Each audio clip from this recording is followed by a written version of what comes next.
अस्सलाम वालेकुम एवरीवन, बिस्मिल्लाहिर्रहमानिर्रहीम। आज हम बात करेंगे इंडिविजुअलिज्म के बारे में। जैसे नाम से ही पता लग रहा है कि इंडिविजुअल को प्रायोरिटी दे रहा है एज कम्पेयर टू सोसाइटी और स्टेट एज अ होल। उसके बाद अगर हम बात करें तो ये बेस करता है लेजर-फेयर डॉक्ट्राइन पे। लेजर-फेयर क्या कहती है? बेसिकली लेजर-फेयर का मतलब होता है अदम मदाखलत, नॉन इंटरफेरेंस ऑफ स्टेट, कि उसने स्टेट का जो है वो एक स्फीयर ऑफ एक्शन लिमिटेड कर दिया कि स्टेट को बस यही काम करने हैं, इसके अलावा बाकी स्फीयर ऑफ एक्शन में उसको इंटरफेयर नहीं करना। उसके बाद अगर हम बात करें तो इसकी वजह से ये एक रीजन भी है जिसकी वजह से डिस्पैरिटी जो है वो आई, क्योंकि लेजर-फेयर बेसिकली स्टेट की नॉन इंटरफेरेंस को प्रमोट करती है। और अगर हम 18th सेंचुरी की बात लें तो जब बहुत ज्यादा इकोनॉमिक चेंजेस आए थे खासतौर पर यूरोप में, तो तब देखा गया कि हमारी जो एलीट क्लास है, जो इंडस्ट्रियल क्लास है, वो ज्यादा से ज्यादा ग्रो कर रही है, उसकी दौलत में दिन ब दिन इजाफा होता जा रहा है, जबकि जो हमारी डेली वेज अर्नर्स हैं, जो लेबर क्लास है, उनकी कंडीशन मिजरेबल की मिजरेबल ही रह रही है। वो जो है उन डेली लाइफ नेसेसिटीज को भी पूरा नहीं कर पा रहे हैं।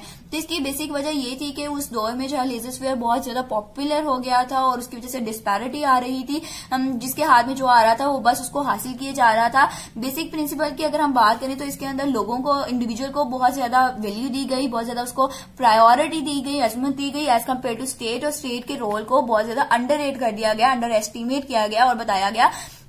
कि स्टेट का स्फीयर ऑफ एक्शन जो है वो रिस्ट्रिक्ट कर दिया गया कि स्टेट को सिर्फ ये काम करने हैं, इसके अलावा दूसरे कामों में इंटरफेरेंस नहीं देनी है। स्टेट को एक इंडिविजुअलिस्ट बेसिकली एक नेगेटिव इंस्टीट्यूशन कंसीडर करते थे, और वो इसलिए क्योंकि उनका मानना ये था कि इंडिविजुअल लिबर्टीज को, लोगों की आजादी को खत्म करती है, अनकंडीशनल ओबीडियंस जो है वो रिक्वायर करती है, तो इसलिए एक नेगेटिव इंस्टीट्यूशन है, ये लोगों की आजादी को खत्म कर देती है और कोई भी वेलफेयर फंक्शन परफॉर्म करने के काबिल नहीं है, क्योंकि ये जो है वो लोगों को अपने गोल्स ही परस्यू नहीं करने दे सकती। उसके बाद अगर हम बात करें तो उनका मानना ये था कि स्टेट का जो फंक्शन है वो सिर्फ ये है कि वो लॉ एंड ऑर्डर को मेंटेन करे एक सोसाइटी में, ठीक है, इक्विटी और फेयर प्ले को मेंटेन करे, जस्टिस मेंटेन करे, उसके अलावा जो है फॉरेन एग्रेशन से लोगों को प्रोटेक्ट करे, डिफेंड करे, यानी कि दूसरी स्टेट के एग्रेशन से जो है वो प्रोटेक्शन दे, एक्सटर्नल एग्रेशन से प्रोटेक्शन दे। और जो पॉलिसी ऑफ नॉन इंटरफेरेंस है जो कि लेजर-फेयर पे बेस कर रही है, उसको बेसिकली जस्टिफाई किया गया इन ग्राउंड्स पे, जो हमारे पास 4 ग्राउंड्स हैं। फर्स्ट, अगर हम मॉरल जस्टिफिकेशन की बात की जाए तो स्टेट को इस तरह से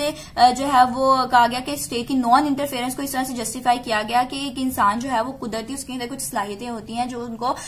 उसको वो उभारता है, डेवलप करता है अपनी कैपेबिलिटीज को, और उसके बाद अपने गोल की रियलाइजेशन करता है और उसको परस्यू करता है। लेकिन जब एक स्टेट की बहुत ज्यादा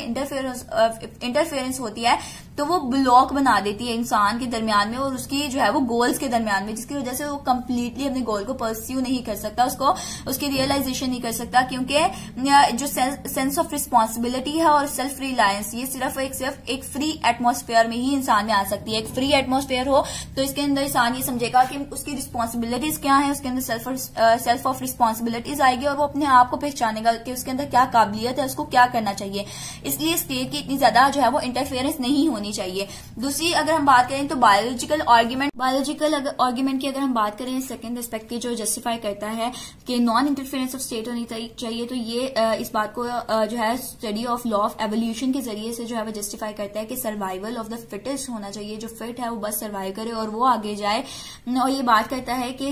नेचर का जो कानून है वो ये कहता है कि जो कॉम्पिटेंट है वो आगे आए और जो लिथार्जिक है, जो सुस्त है, जो नॉन कॉम्पिटेंट है, जिसके अंदर कोई काम करने की सलाहियत नहीं है, तो वो अपनी जगह छोड़ दे और इसकी जगह किसी कॉम्पिटेंट वन को आने दे। और नेचुरल सिलेक्शन होनी चाहिए, जो इंसान जो है हर कॉम्पिटिशन फ्री और ओपन होना चाहिए, नॉट इवन इकोनॉमी बल्कि हर जगह जो है हर कॉम्पिटिशन ओपन और फ्री हो, ताकि जो ज्यादा अच्छा कर रहा है, जो ज्यादा काबिल है, वो ज्यादा आगे आ सके। और स्टेट की इतनी ज्यादा इंटरफेरेंस नहीं होनी चाहिए, स्टेट का जो काम है वो सिर्फ लॉ एंड ऑर्डर को मेंटेन करना होना चाहिए। अगर हम थर्ड एस्पेक्ट की बात करें जो पॉलिटिकल एस्पेक्ट है, तो उसका मानना यह है कि अगर स्टेट बहुत ज्यादा, इंडिविजुअलिस्ट का मानना यह था कि अगर स्टेट हर लाइफ ऑफ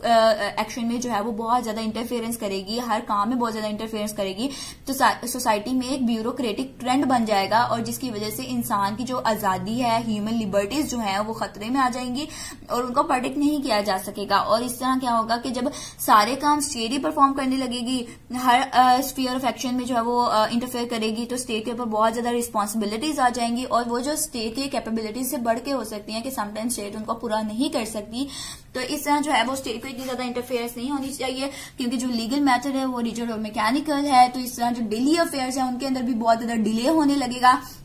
बहुत ज्यादा देर होने लगेगी। तो इससे अच्छा है कि जो प्राइवेट लोग हैं वो अपनी जो है अपने इंटरेस्ट को खुद प्रोटेक्ट करें, उसके लिए खुद खड़े हों, अपनी पॉलिटिकल पार्टिसिपेशन दें और जो है वो स्टेट की इतनी ज्यादा इंटरफेरेंस ना हो। उसके बाद अगर हम इकोनॉमिक आउटपुट की बात करें तो उनका मानना ये था कि मार्केट ओरिएंटेड इकोनॉमी होनी चाहिए, फ्री मार्केट होनी चाहिए, और जो प्राइस अगर हम जो है वो सेलर और बायर की बात करें तो उनके अंदर एडजस्टमेंट हो जाती है प्राइस को लेकर, तो वो जो है वो इतना बड़ा इशू नहीं है। तो इसलिए जो है फ्री इकोनॉमी होनी चाहिए ताकि बायर, सेलर, इंडस्ट्रियलिस्ट और वर्किंग क्लास सबके जो राइट्स हैं उनको प्रोटेक्ट किया जा सके और सब जो है सबकी जरूरत को पूरा किया जा सके और प्रोडक्शन जो है वो बेटर हो सके। क्योंकि जो इंडिविजुअलिस्ट हैं उन्होंने इस बात को साबित किया बहुत मेहनत से कि अगर स्टेट का कंट्रोल ना हो तो बहुत ज्यादा अच्छी और बेटर और जो है वो ज्यादा प्रोडक्शन हो सकती है और एक अच्छा सिस्टम, ज्यादा अच्छा सिस्टम चल सकता है। तो इसी तरह जो है उन्होंने इन 4 पॉइंट से इस बात को जस्टिफाई किया कि जो है वो स्टेट की इंटरफेरेंस नहीं होनी चाहिए, इंडिविजुअलिज्म होना चाहिए, लेजर स्फेयर का कॉन्सेप्ट होना चाहिए। उसके बाद अगर हम क्रिटिसिज्म की बात करें तो इसने ह्यूमन लिबर्टीज को बहुत ज्यादा प्रमोट किया लेकिन स्टेट के रोल को बहुत ज्यादा अंडर एस्टिमेट कर दिया, जिसकी जो कि बहुत ज्यादा हार्मफुल हो सकता है। तो उसके ऊपर क्रिटिसिज्म आए, जिसके अंदर फर्स्ट क्रिटिसिज्म हमारे पास ये आता है कि इन्होंने स्टेट की जो है वो कैपेबिलिटीज को अंडर एस्टिमेट कर दिया। आजकल की अगर हम सोसाइटी में देखें तो स्टेट को एक नेगेटिव इंस्टीट्यूशन नहीं कंसिडर किया जाता, बल्कि उसका जो स्फीयर ऑफ लीगल एक्शन है वो बहुत ज्यादा एक्सपैंड हो चुका है। ये सबके राइट्स को प्रोटेक्ट करना स्टेट का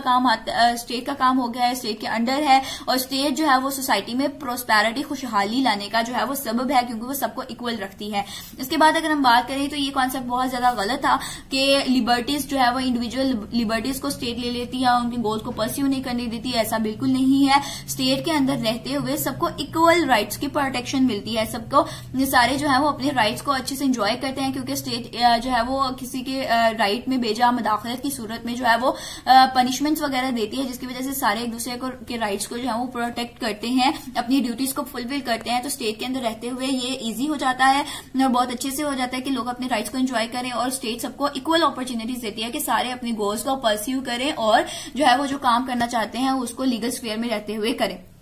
उसके बाद अगर हम थर्ड की बात करें तो ये बहुत ज्यादा ओवर एस्टिमेशन है कि अगर स्टेट का कंट्रोल नहीं होगा तो सारे स्टेट जो है वो अच्छे से जो है वो जगह सोसाइटी चल पाएगी। ऐसा बिल्कुल नहीं है क्योंकि जब स्टेट का कंट्रोल नहीं होगा तो इंसान की नेचर में है कि वो अपनी सेल्फ इंटरेस्ट को प्रेफर करता है, वो सेल्फिश हो जाता है। तो वो अपनी सेल्फ इंटरेस्ट के सामने नेशनल इंटरेस्ट को सबऑर्डिनेट कर देगा, उसकी वैल्यू नहीं रखेगा। इस तरह जो है वो सिर्फ एक इंसान का भला हो सकेगा और बाकी सारे नुकसान में जाएंगे। ठीक है, तो इसीलिए एक इम्पार्शियल बॉडी जिसे हम स्टेट कह सकते हैं उसकी जरूरत है ताकि वो सबके इंटरेस्ट को प्रोटेक्ट कर सके, सबके राइट्स और ड्यूटीज को जो है वो इन्फोर्स करवा सके। उसके बाद अगर हम बात करें तो चौथा इकोनॉमिक कंडीशंस के लिहाज से बात की जाए तो वो एक बहुत ज्यादा इसके नतीजे में डिजास्टरस रिजल्ट्स आ सकते हैं। जैसे कि हमने 18वीं सेंचुरी में यूरोप में इकोनॉमिक स्विफ्ट चेंजेस की बात की थी जिसके रिजल्ट में जो है कैपिटल उसके अलावा जो है 19वीं सेंचुरी की बात करें तो उसमें भी कैपिटलिस्ट क्लास जो थी वो एक्सप्लॉइट करी थी बहुत ज्यादा वर्किंग क्लास को, और जो है वो जो अमीर था वो अमीर से अमीर तरह एलीट क्लास होता जा रहा था और जो वेज अर्नर से उनका